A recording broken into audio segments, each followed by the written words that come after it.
स्वतंत्रता दिवस है 102वां, लेकिन उस देश का दुर्भाग्य देखिए कि उसकी आज़ादी तालिबान की बंधक है। आज की तारीख में वहां के लोग सोच रहे हैं कि 100 साल में ही क्या से क्या हो गया उनका मुल्क। उनके आंखों के सामने जो उस मुल्क के बाशिंदे हैं वो भागने को, अपना देश छोड़ने को तैयार बैठे हैं। आपको तस्वीरों के जरिए दिखाते हैं इस अफगानिस्तान की कहानी। आज़ादी के बाद 1923 में अमानुल्लाह खान अफगानिस्तान के किंग बने, जिन्होंने 5 साल के अंदर अफगानिस्तान को आधुनिक बनाने पर जोर दिया।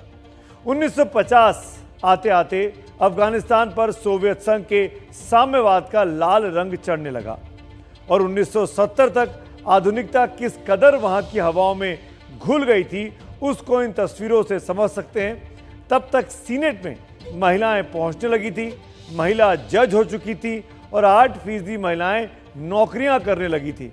मेरे ख्याल से उस वक्त भारत में भी इतनी संख्या नहीं रही होगी। लेकिन 10 साल में अफगानिस्तान में सोवियत संघ के खिलाफ अमेरिका का दखल बढ़ने लगा। अमेरिका ने तालिबान को पैदा किया, जिसने 1996 में एक पूर्व राष्ट्रपति नजीबुल्लाह को मारकर चौराहे पर सरेआम उनकी लाश को टांग दिया था।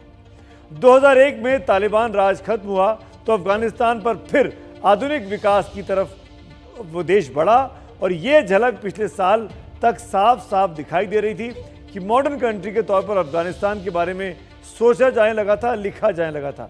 लेकिन अभी साल भर भी नहीं बीता है, 2021 आते आते फिर वही अफगानिस्तान उसी बर्बादियों की तरफ मुड़ चला है जहां से वो आज से करीब 20 साल पहले हुआ करता था। पिछले 20 सालों में अफगानिस्तान तालिबानी दौर से उबरने की कोशिश करता रहा। नया अफगानिस्तान बनाने में भारत का भी अहम रोल रहा, लेकिन अब तालिबान फिर सत्ता में वापसी कर रहा है। तो सवाल यह है कि अफगानिस्तान की तालिबान सरकार के लिए हिंदुस्तान की नीति क्या होनी चाहिए। देखिए मेरे सहयोगी आशीष कुमार सिंह की एक्सक्लूसिव रिपोर्ट। हमको जो हमारे खिलाफ भी हों, कुछ उनसे संबंध रखना चाहिए। बैक साइड डिप्लोमेसी, पीछे जो किसी को पता नहीं लगा। क्यों नहीं हमने इनफॉर्मल या अनऑफिशियली तालिबान से हमने क्यों नहीं बात की? प्रधानमंत्री जी को अफगान तालिबान से भी बात करनी चाहिए। हिंदुस्तान के अंदर से तालिबान से बात करने के लिए उठती आवाजें, सबकी जुबान पर एक ही सवाल, जब अफगानिस्तान में आ गया तालिबान राज तो हिंदुस्तान क्यों न करे बात। काबुल में तालिबानी परचम फहरा चुका है, बस अब इंतजार इस बात का है कि अफगानिस्तान की अगली सरकार का चेहरा कैसा होता है। लेकिन इतना तय जरूर है कि अफगानिस्तान की अगली सरकार तालिबान के नेतृत्व में ही बनेगी। काबुल में तालिबान के आते ही भारत ने अपना दूतावास बंद कर दिया, वहाँ का पूरा स्टाफ भारत आ गया। तो क्या भारत और अफगानिस्तान के रिश्ते 90 के दशक में वापस लौट जाएंगे, जब वहाँ तालिबान का राज था? लेकिन तब और अब में हालात बदल चुके हैं, अंतर्राष्ट्रीय राजनीति भी बदल चुकी है। पूर्व विदेश मंत्री नटवर सिंह इसी आधार पर तालिबान से बात करने की पैरोकारी कर रहे हैं। हमको जो हमारे खिलाफ भी हों, कुछ उनसे संबंध रखना चाहिए। बैक साइड डिप्लोमेसी, पीछे जो किसी को पता नहीं लगे। ये पीढ़ी जो तालिबान की है वो पहली पीढ़ी से मुख्तलिफ है, इनका रवैया अलग है। वो तो बनाए तो गोली, ये गोली नहीं चला रहे। अफगानिस्तान में तालिबान की वापसी की सुगबुगाहट तो तभी शुरू हो गई थी जब अमेरिका के साथ दोहा में उसने बातचीत शुरू की। भारत को भी इस बात का इल्म हो गया था कि अफगानिस्तान में हालात बदलने वाले हैं। पाकिस्तान के पत्रकार हामिद मीर ने एबीपी न्यूज से खास बातचीत में दावा किया कि हालात भांपकर भारत ने बैक चैनल से तालिबान से बातचीत भी की है। भारत जो है उसने बैक चैनल से काफी अरसे से तालिबान को एंगेज किया हुआ है। उनकी बातचीत काफी सालों से चल रही है।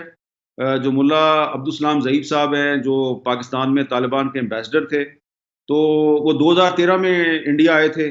गोवा में एक कॉन्फ्रेंस में उन्होंने शिरकत की और उसके बाद से मेरे इल्म में है कि दोहा में और मॉस्को में और इसके अलावा तेहरान में जो इंडियन ऑफिशियल्स हैं उनकी तालिबान की लीडरशिप के साथ बातचीत चलती रहती है। हालांकि भारत इस बात से इनकार कर रहा है। तालिबान को भारत ने कभी मान्यता नहीं दी। इसके पीछे बड़ी वजह तालिबान का आतंकी इतिहास, पाकिस्तान से उसकी नजदीकी और भारत के लिए उसका रवैया रहा है।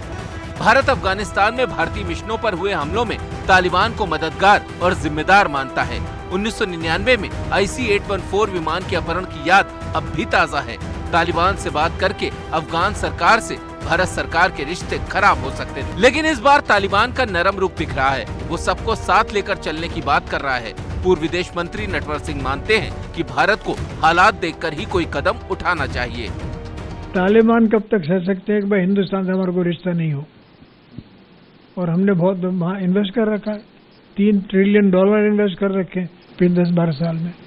हमारे वहाँ इंडस्ट्रियाँ हैं, बहुत कुछ है हमारे वहाँ, स्कूल, कॉलेज, अस्पताल सारे हमने वहाँ चलाए, सड़कें बनाई है, बंद बनाए। अफगानिस्तान में भारत ने करीब $3 अरब अमेरिकी डॉलर का निवेश किया है। भारत की नजर इस बात पर भी होगी कि इन योजनाओं पर तालिबान का रुख कैसा रहता है। अफगानिस्तान में हो रहे बदलावों पर भारत सरकार वेट एंड वॉच के मूड में है। इन चर्चाओं के बीच कि हाल के महीनों में भारत सरकार ने भी शायद तालिबान से कोई अनौपचारिक संबंध साधा था, ये देखना भी बड़ा दिलचस्प है कि भारत सरकार ने अब तक भले ही तालिबान पर अपना रुख औपचारिक तौर पर स्पष्ट न किया हो, लेकिन तालिबानी कब्जे के खिलाफ भी खुल करके अब तक बयान नहीं दिया है। अब सवाल ये उठ रहा है कि मौजूदा हालात में भारत को तालिबान से बात करनी चाहिए या नहीं।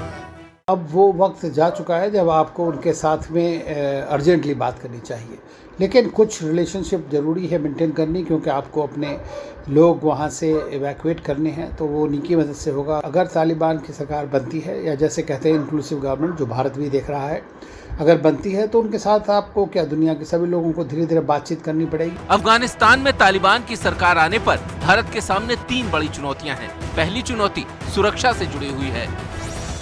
तालिबान के साथ जुड़े आतंकी गुट भारत विरोधी हैं। दूसरी चुनौती मध्य एशिया में व्यापार, कनेक्टिविटी और आर्थिक विकास को लेकर है, जिसमें अफगानिस्तान की लोकेशन खासी अहमियत रखती है।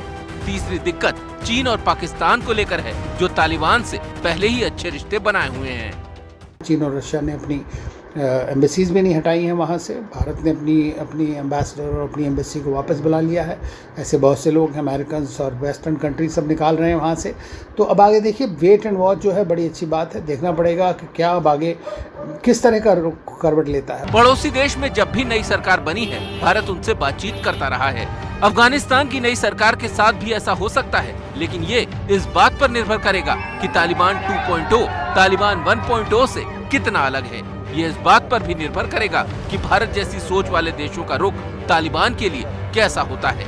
एबीपी न्यूज के लिए संवाददाता आशीष कुमार सिंह की रिपोर्ट। और अभी एक और बड़ी खबर आ रही है, इसी घटनाक्रम से जुड़ी हुई खबर संयुक्त राष्ट्र से है। संयुक्त राष्ट्र में विदेश मंत्री एस जयशंकर ने आतंक पर बड़ा बयान दिया है। आतंकवाद पर दोहरा रवैया नहीं चल सकता, ये भारत का रुख है। भारत के खिलाफ काम कर रहे हैं लश्कर और जैश जैसे बड़े आतंकी संगठन, और पाकिस्तान पर इशारों में निशाना साधा है, नाम नहीं लिया। संयुक्त राष्ट्र सुरक्षा परिषद में विदेश मंत्री एस जयशंकर का भाषण हुआ, वहां उन्होंने ये तमाम इल्जाम पाकिस्तान का नाम लिए बगैर उस पर लगाए हैं। मुंबई से लेकर पुलवामा हमले का जिक्र है। उन्होंने कहा कि इस बहाने से भारत के पड़ोस में ISIS का सक्रिय हो रहा है, और ये सब कुछ बगैर नाम लिए जयशंकर साहब ने कहा कि ये पाकिस्तान के इशारे पर हो रहा है। आतंकवाद दुनिया के लिए बड़ा खतरा है। भारत बार इस बात को दोहराता रहा है कि पाकिस्तान अपनी सरजमी का बेजा इस्तेमाल कर रहा है भारत के खिलाफ इन तमाम तरह की हरकतों को बढ़ावा देने के लिए, आतंकवाद जैसी घटनाओं को बढ़ावा देने के लिए।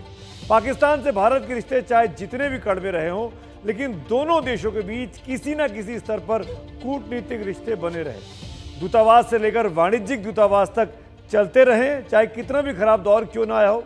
जबकि पाकिस्तान आतंकवादी संगठनों को खुलेआम समर्थन देता रहा और भारत में आतंकी हमले कराता भी रहा। पाकिस्तान की एजेंसी ISI लगातार आतंकी संगठनों के साथ मिलकर कभी संसद पर हमला कराती रही, तो कभी मुंबई में ताज होटल पर हमला हुआ।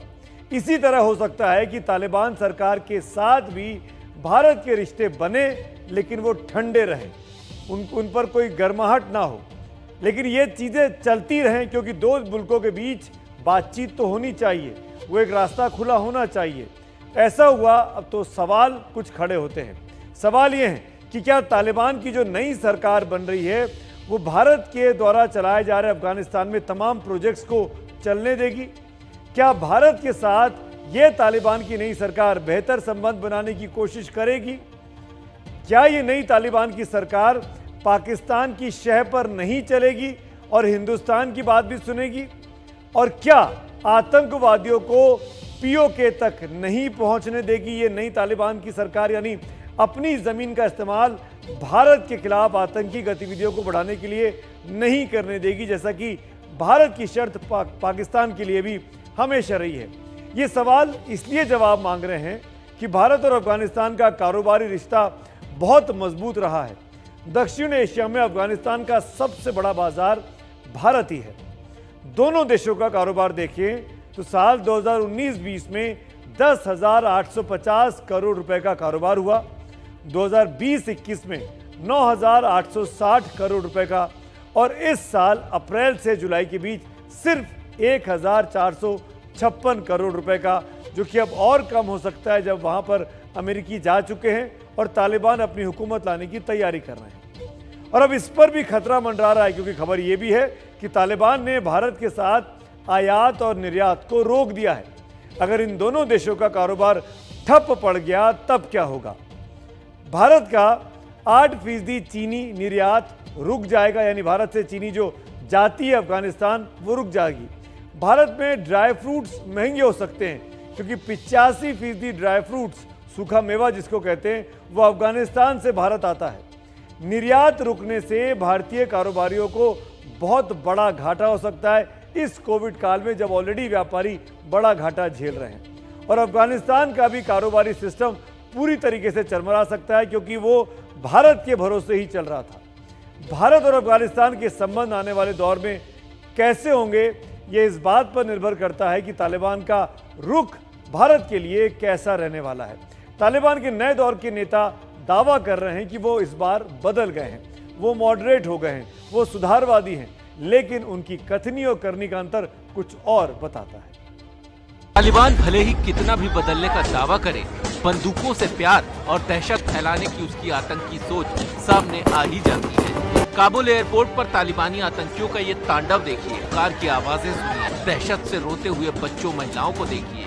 काबुल की सड़क पर इस तालिबानी का अंदाज देखिए, तड़ तड़ा तड़ तड़, मानो बंदूक नहीं खिलौने से खेल रहा हो। महिलाओं के लिए तालिबानी सोच कितनी बदली है, औरतों को भेड़ बकरियों की तरह हाँक रहे हैं तालिबानी आतंकी। ये सारी तस्वीरें काबुल की हैं। ये वो तस्वीरें हैं जो बयां करती हैं कि तालिबानी नेताओं के दिखाने के दांत कुछ और हैं और खाने के कुछ और। यही वो वजह है कि अफगानिस्तान के लोग तालिबान के नाम से ही कांपते हैं। मार डाल दिया उन्होंने, इतना ज्यादा, बेचारे वो लोग गरीब, कुछ नहीं करते थे। के साथ मेरे घर में 3 फैमिली मेंबर को मार दिया तालिबान ने।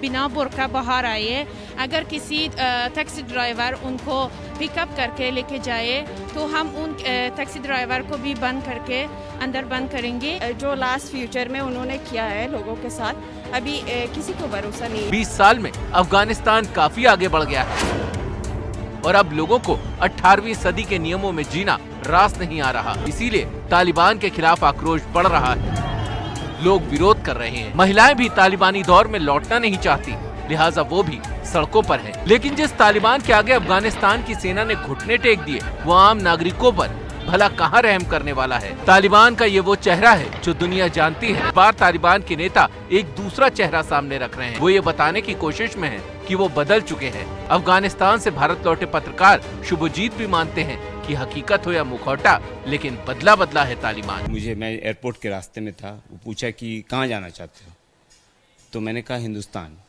क्योंकि एयरपोर्ट के रास्ते में था, एयरपोर्ट के बिल्कुल बाहर था मैं।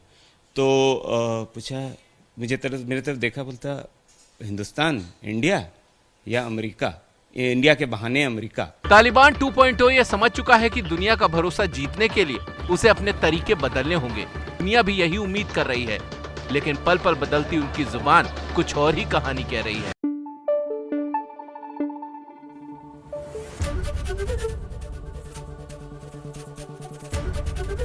एबीपी न्यूज आपको रखे आगे।